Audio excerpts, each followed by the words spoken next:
You're probably solving the wrong problem. How do I know this? Because Harvard Business Review did a study not too long ago that revealed that organizations and businesses, about 85% of the time, are solving the wrong thing. That means they're spending time, money, and resources on the wrong problem to solve. They're wasting those resources. Why? Because often when we see a problem, we just see about 10% of that problem. We see the tip of the iceberg. We see 10% of what we observe, but we don't know the 90% that's going on below the surface. We may see an employee who seems stressed or they seem overwhelmed. What we don't see is what's going on outside of the workplace that may be causing that. We assume it has to do with the work, but it really has to do with what's going on outside of the workplace. We may see somebody who seems like they're behind on a project, when maybe what we didn't see is they don't even know the due date. They weren't aware there's a task clarity issue. They didn't know the high priority of this project. And so for some reason, they're just not on it like we think they should be. And so often we will jump on what we see, but again, it's typically not the real problem that needs solving. So what do we do? Well, let me first tell you what not to do, and that is to jump on the problem right away. No, instead of doing that, we want to stop and pause for a second to really start thinking things through. Why? Because typically when we observe something that upsets us, that feels like it deviates from our expectations, well, typically what happens is we shoot to the back part of our brain where we have the least amount of IQ, and then we are trying to make sense of something that doesn't make sense. And a lot of times, because we're not working with a lot of IQ and because we got a lot of adrenaline going on and kind of a sense of urgency to solve this, well, instead of really solving it, we throw a label on why somebody's doing what they're doing. We say, well, it's because they're lazy. It's because they're unreliable. They obviously care about nobody else but themselves. Now, this is often not true. In fact, you can watch previous videos where we talk about the dangers of labels. But it's what our brain kind of naturally does when we are just upset by somebody's performance or them not living up to what we think they should do or say or be. And so instead of letting those thoughts, which naturally occur, those labels take control, we want to stop and pause and maybe try to force ourselves to think, well, what else might it be? Perhaps this person is not trying to disappoint us. In fact, there's about a 92% chance that they're not trying to disappoint us, that they actually want to help us and impress us and so forth. And so it requires us to think, well, what else might be occurring? The next thing we want to go ahead and do is offer opportunities for people to kind of explain what's going on. Now, if you're just kind of curious about, why something seems a little behind, or in other words, it's not upsetting you a great deal, you just want a little more information, you can send what we call a door opener or kind of an invitation for the person to share more. Or let's say they're that overwhelmed worker. You say, hey, you look a little overwhelmed. Do you want to share what's going on? And the idea is we're giving them the opportunity to share and give us information. Or this project seems like it might be falling behind. Do you want to kind of let me know what's happening or whether or not that's even true? Again, if you're just a little curious, you can kind of give these open doors and invitations so there are opportunities for people to share and kind of explain themselves. And maybe you can start to hear and see some of the 90% that's going on below the surface. Another option is if it's something that's really bothering us. In other words, we're upset that the project seems like it's behind, or we're a little stressed that perhaps something isn't being addressed. Well, in that case, we may want to confront somebody. Now, before we confront somebody, we really want to set the stage to let them know there's going to be opportunities for them to explain. What do I mean by set the stage? Well, something I like to do before I kind of go into my confrontation skills is set the stage in a way that goes like this. Hey, I have a concern and I need your help. I'm going to share my concern, but then I'm going to listen to what you have to say. In other words, something's bothering me, and because it's bothering me, I need your help to kind of fix it. And so I have a concern, I need your help. I'm going to share my concern and then listen to what you have to say. And so by setting the stage, I'm just, again, providing an opportunity for some feedback, for them to share kind of what's going on. Now, what I'm also about to avoid is going into something we call you messages, where I go in swinging, I go in blaming because I'm upset. And I say, hey, you need to catch this project up on time. Hey, you need to make this thing happen. Hey, you need to be more respectful of the team, or you need to be more considerate. You need to be more aware. Sometimes, by the way, we have these you messages that are a little more subtle. And we say things like, it would be in your best interest to show up to my meeting on time. It would be really good for you if you made sure to put in some extra work and catch this project up. Now, these are also you messages. The whole thing about a you message is it implies that I know what's better for you than you do.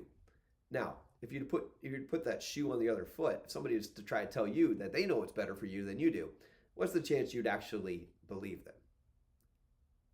Yeah, probably a small chance. And that's how these you messages come across. So instead, if I am going to confront, I'm going to use what is more of an I message. I'm going to explain why this behavior that they're doing, or this thing that's occurring, well, how it affects me emotionally and causes a feeling, and how it affects me potentially, and what it might cost me, maybe time, resources, energy towards a goal I'm working on. Something I might say to address the situation, it might go like this. Hey, when I see that this project seems behind, I'm growing concerned and a bit stressed because, well, I'm responsible that the team finishes this project on time and we can get it out the door to the next department. In other words, instead of that you kind of blaming message, I'm taking responsibility for how it affects me and what I'm seeing and the concerns that I have. Now, once you've paused and then given them opportunities to share, now it's time to listen. And what you're listening for is to figure out, well, what are the needs involved? What is the problem we actually need to solve? Obviously, you have your needs if you have concerns or if you have some curiosities, but you want to hear kind of what's going on. Again, you're trying to figure out that 90% below the surface of that iceberg and what's happening there. And let me just tell you, there's typically about 6 reasons people deviate from our expectations. 6 reasons that, here we explain we want this, but yet people they kind of go off track. They're not going this way, they're going this way. They're deviating from what we were hoping they would do. So let me give you those 6 reasons. Number 1, they don't know what to do. We call that a task clarity issue. Sometimes we think we're super clear because we speak in a language that we understand, telling people what to do, and yet, well, they don't hear it. It's a task clarity issue. They didn't realize it was due by this deadline. They didn't realize this was high priority. And so sometimes we think we're clear, but they just didn't receive it, and we weren't as clear as we thought. Second reason people deviate from our expectations is they don't know how to do it. They don't know how to do it. We call that a training issue. Sometimes people aren't yet trained up on how to deliver according to our expectations. This reminds me of a story of an organization I was working with, and I was working with a particular supervisor who was talking about a newer hire she had just made, and this newer hire had caused a problem. Now, what happened was this newer hire had completed half of her training and was scheduled to complete the other half, but in between was taking a phone call with a client, and the client was asking questions. Now, because of her training, she knew how to answer the majority of those questions. However, then the client asked a question that this new employee, well, she didn't know quite the perfect answer to it. But she also knew that her supervisor wasn't currently available. In fact, the supervisor was in another building putting out a fire over there, with the organization, was a little stressed out that day. And so this new employee decided to wing it. And so she answered the client's question, and it turned out to be an incorrect answer that later caused a bit of confusion and some problems with the client and the organization. Now, the reality was that new employee would go ahead and get the perfect answer to that question in the second half of her training. She wasn't trying to deviate from her supervisor's expectations. If anything, she was trying to help out a stressful supervisor who was, busy taking care of other things. However, she just wasn't trained on it yet. She didn't know how to do it. And sometimes people aren't trying to upset us and deviate from our expectations. They just don't know how to do that yet. Number three reason people deviate from our expectations: they're not able to do it. They're not able to do it. We call that a placement issue. Sometimes we set people to, perform in their weakness zone. Maybe we take that real hospitable, bubbly person who's great with people and we ask them to be in charge of filing files and organizing systems and really, crossing the T's and dotting the I's. And that just doesn't happen to be one of their strengths. And so they're missing mistakes or leaving mistakes all along the way. So sometimes we just kind of set people up to deviate from our expectations because we give them projects that aren't in their strength zone, but rather in their weakness zone. A fourth reason people deviate from our expectations is that sometimes the organization makes it hard for them to do it. The organization makes it hard for them to do it. We call that a management issue.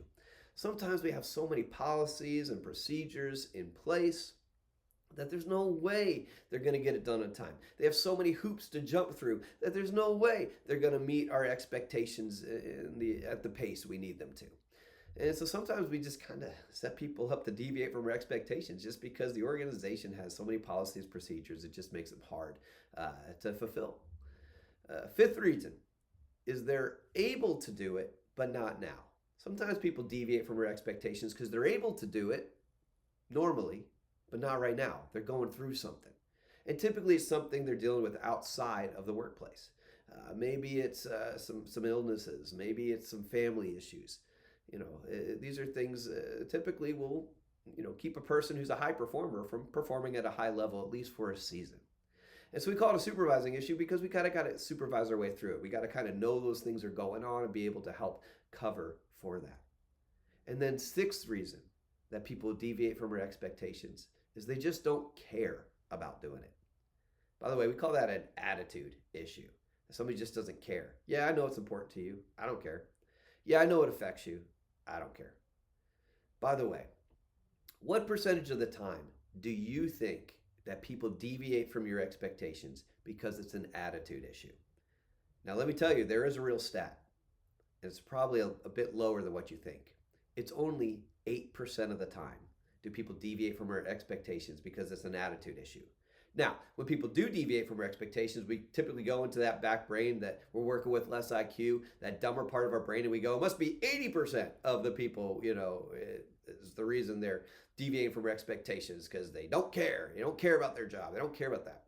Well, let me ask you, do you wake up in the morning going, man, I can't wait to frustrate my clients and upset my coworkers and get myself in trouble with the supervisor and put my job at risk? No. 92% of us aren't trying to do that. Right? We're trying to get raises. We're trying to impress our clients. We're trying to show the organization that they made a great hire and maybe should promote us. And that's what's typically going on. But sometimes when we seek out trying to meet our needs, we accidentally infringe upon the needs of somebody else. And so it's typically not an attitude issue. But here's the reality.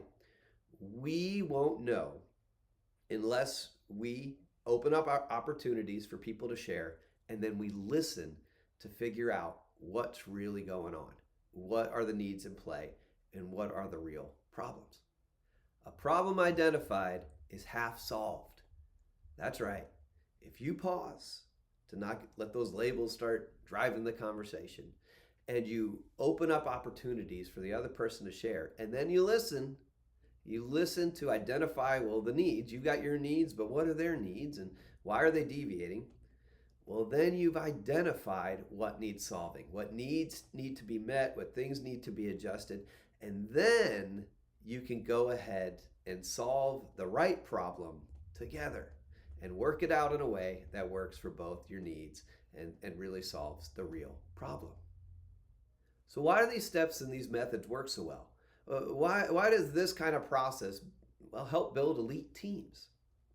Marriott Hotel, they did a study many years back, and they surveyed people who stayed at a Marriott Hotel who had a perfect stay. And they asked them, what's the chance you stay at a Marriott Hotel again? And the answer was 89% chance that they stay at a Marriott Hotel again. And then they surveyed people who stayed at a Marriott Hotel who, during their stay, something pretty terrible went wrong, and it was never really addressed or adjusted. And so they surveyed these people and said, what's the chance you stay at a Marriott Hotel again? And the answer was about 69% chance. Now, I think that's kind of high, and maybe people were going, hey, it's probably a one-off, won't happen again.